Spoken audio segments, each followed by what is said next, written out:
अस्सलाम वालेकुम। कैसे हैं आप सब प्यारे बच्चों। उम्मीद है आप सब खैर आफियत होंगे, ईमान और सेहत की बेहतरीन हालत में होंगे इंशाल्लाह। आज हम डिस्कस करेंगे चैप्टर नंबर 3, इसके लॉन्ग क्वेश्चन। इससे पहले वीडियो के अंदर हम इसके शॉर्ट क्वेश्चंस और एमसीक्यूज़ को डिस्कस कर चुके हैं और आपको इम्पोर्टेंट शॉर्ट क्वेश्चंस भी बताए थे। आज हम देखेंगे इम्पोर्टेंट लॉन्ग क्वेश्चंस और उनके आंसर्स बुक के अंदर से ही। तो स्टार्ट करते हैं। सबसे पहले हमारा फर्स्ट लॉन्ग क्वेश्चन है जी, खून की अज्जा के अफ़ाल को बयान करें कि खून के अज्जा जो हैं उनके कौन कौन से अफ़ाल हैं, आपने वो बताने हैं। तो पेज नंबर 25 और 27 के ऊपर इसका आंसर है। तो हम सबसे पहले देखते हैं पेज नंबर 25 को, खून और उसके अज्जा। तो यहाँ पे आपको बताया हुआ, यहाँ से आपका इसका स्टार्ट होगा जी।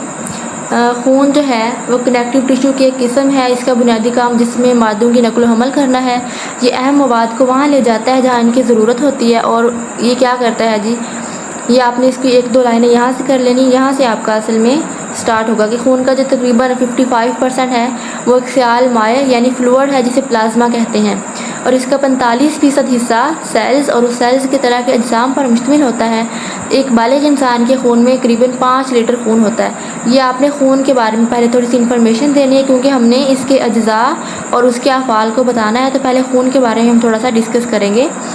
और नेक्स्ट ये जो है ये आपका कंपलसरी नहीं है, ये आपका ऑप्शनल है। इस डायग्राम को अगर आप लॉन्ग क्वेश्चन के अंदर करना चाहते हैं तो वेल एंड गुड, क्योंकि इसमें जो है वो खून के अज्जा हमें दिखाए गए हैं डिटेल के साथ। अगर आप ये करना चाहते हैं तो गुड, लेकिन अगर आप नहीं करना चाहते तो इसकी कोई ख़ास ज़रूरत नहीं है। उसके बाद हम आगे देखेंगे जी इसके अफ़ाल पेज नंबर 27 के 26 से ये स्टार्ट होगा। रेड ब्लड सेल्स, जो हमारे खून के अंदर दो तरह के सेल्स होते हैं, red blood cells and white blood cells. तो रेड ब्लड सेल्स को आपने क्या करना है, यहाँ से लेके यहाँ तक आपने ये शॉर्ट क्वेश्चन के अंदर भी किया हुआ है, यहाँ भी आप इसको करेंगे, यहाँ तक ही सिर्फ करेंगे, आगे आपका ये क्वेश्चन का पार्ट नहीं है।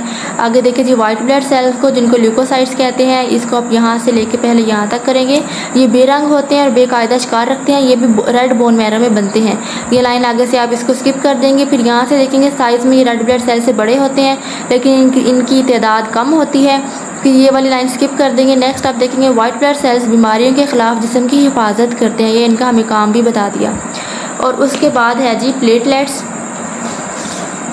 प्लेटलेट्स ये हमारे सेल्स नहीं होते, लेकिन ये क्या होते हैं, बोन मैरो के बड़े सेल्स के छोटे टुकड़े होते हैं। यहाँ से लेके आप यहाँ तक प्लेटलेट्स को करेंगे और ये बताएंगे एक दूसरे के साथ चिमट जाते हैं और प्लाज्मा प्रोटीन फाइब्रिनोजिन में तब्दील कर देते हैं। फाइब्रिन के मॉलिक्यूल एक जाल बनाते हैं जिसमें रेड ब्लड सेल्स फंस जाते हैं और फाइब्रिन और रेड ब्लड सेल्स का मजमुआ सख्त हो जाता है और इसे खून का क्लॉट कहते हैं। और क्लॉट इस वक्त तक खून बहने से रोकता है जब तक कटी हुई ब्लड वेसल मुरम्मत ना हो जाए। ये हमारे प्लेटलेट्स का काम है। नेक्स्ट देखते हैं अपना नेक्स्ट लॉन्ग क्वेश्चन कौन सा है।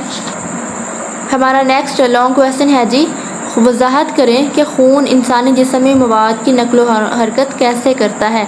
तो इसका आंसर आपकी बुक के ऊपर इतना ज़्यादा अच्छे से नहीं दिया गया। देखें जी खून के बारे में और खून का प्लाज्मा यहाँ बताया गया है कि प्रोटीन्स, अहम प्लाज्मा प्रोटीन्स, एंटीबॉडीज़ वगैरह इनकी जिस्म में कैसे ट्रांसफ़र होती है, नमकियात और न्यूट्रिएंट्स कैसे ट्रांसफ़र होते हैं, इनकी मिकदारें कम होती हैं। यहाँ पे आपको अच्छे से नहीं बताया गया, यहाँ पे आपको थोड़ा सा कंफ्यूज किया गया। तो इसका मैंने आंसर अपने पास लिखा हुआ है बहुत ही आसान तरीके से, ये आप देख लीजिए इसका आंसर। इंसान का blood circulatory system question number 2, long question number 2, इसका आंसर है जी खून एक मुकम्मल ट्रांसपोर्ट सिस्टम के तौर पर काम करता है जो अपने माए हिस्से यानी प्लाज्मा और मखसूस सेल्स की मदद से ज़रूरी मादों को एक जगह से दूसरी जगह मुंतकिल करता है। उसके बाद है जी ऑक्सीजन की तरसील। तो खून के अंदर रेड ब्लड सेल्स के अंदर एक प्रोटीन होती है हीमोग्लोबिन, जो ऑक्सीजन को सारे जिस्म में मुंतकिल करती है।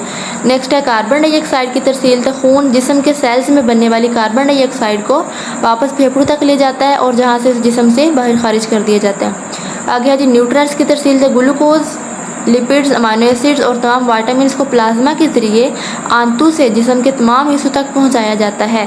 आगे है जी फिर बेकार मादों का अखराज। तो मेटाबॉलिक बेकार मादे खुराक के ज़रिए एक्सक्रीटरी ऑर्गन्स तक ले जाए जाते हैं ताकि उनको जिस्म से बाहर खारिज किया जा सके। तो यहाँ से आपका जो है ये शुरू में तो आपने लॉन्ग क्वेश्चंस के अंदर आपने शुरू के अंदर 2-3 लाइनें लिखनी होती हैं डायरेक्ट, या आपने हेडिंग्स नहीं बनानी होती। तो ये आपकी फ़र्स्ट हेडिंग होगी। आगे कार्बन डाइऑक्साइड ये आपकी सेकंड हेडिंग होगी और जो न्यूट्रिएंट्स की तरसील ये आपकी थर्ड हेडिंग है और सबसे लास्ट पे जी बेकार मादों का इखराज ये आपकी फोर्थ हेडिंग है। तो ये आपका लॉन्ग क्वेश्चन कंप्लीट हो जाएगा।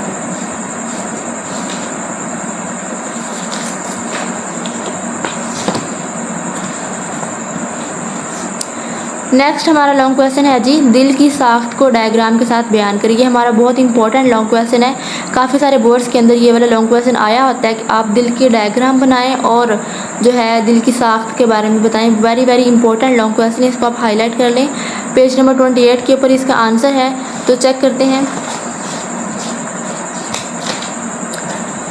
पेज नंबर 28 के ऊपर दिल की साख्त आपको बताई गई है और ये आपको इसकी डायग्राम भी नीचे दिखाई है लेबल करके, जो कि आपकी एक्सरसाइज का लास्ट वाला आपका शॉर्ट क्वेश्चन भी है।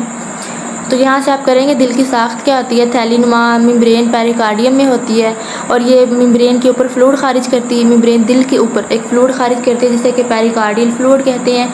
ये सारा आप करेंगे, दिल के खाने के कौन से होते हैं, उनके नाम क्या हैं, और नीचे सारा आप इसको लेबल कर देंगे। ये डीऑक्सीजनेटेड ब्लड आ रहा है, यहाँ से फेफड़ों में चला जाएगा और फिर यहाँ से फेफड़ों से वापस ऑक्सीजनेटेड ब्लड आता है और यहाँ से होता हुआ ये एओर्टा के ज़रिए पूरी बॉडी के अंदर चला जाएगा। यहाँ से आपका लॉन्ग क्वेश्चन स्टार्ट होगा और नेक्स्ट पेज के ऊपर यहाँ तक आपका लॉन्ग क्वेश्चन पहला जो है ये वाला दिल वाला ये एंड हो जाएगा। नेक्स्ट लॉन्ग क्वेश्चन देखिए जी, स्मोकिंग के दिल की बीमारियों से मुतल्लिक नुकसानदेह असरात की वजाहत करें। पेज नंबर 35 के ऊपर स्मोकिंग के दिल की बीमारियों से मुतल्लिक क्या क्या नुकसानदेह असरात होते हैं, तो यहाँ पे इसका आंसर देखें। दिल की बीमारियों से मुतल्लिक तंबाकू नोशी के नुकसानदेह असरात, ये आपने हेडिंग्स भी दी हुई। यहाँ पे एथेरोस्क्लेरोसिस में ख़तरे का इजाफा हो जाता है, खून के लोथड़े बनने के ख़तरे का इजाफा हो जाता है और ब्लड प्रेशर बढ़ जाता है, और क्या होता है जी, एरिथमा हो जाता है, गैर मामूली दिल की धड़कन हो जाती है, ऑक्सीजन की फराहमी में कमी हो जाती है और दिल की मजमूई सेहत पर भी असर पड़ता है। तो ये आपका यहाँ से लेकर यहाँ तक आपका लॉन्ग क्वेश्चन होगा, ये आपने हेडिंग्स बना के लिखना है। नेक्स्ट हमारा लॉन्ग क्वेश्चन है जी, आर्टरी, वेन और कैपिलरी की साख्त और अफ़ाल का मुवाजना करें। पेज नंबर 30 से 31 के ऊपर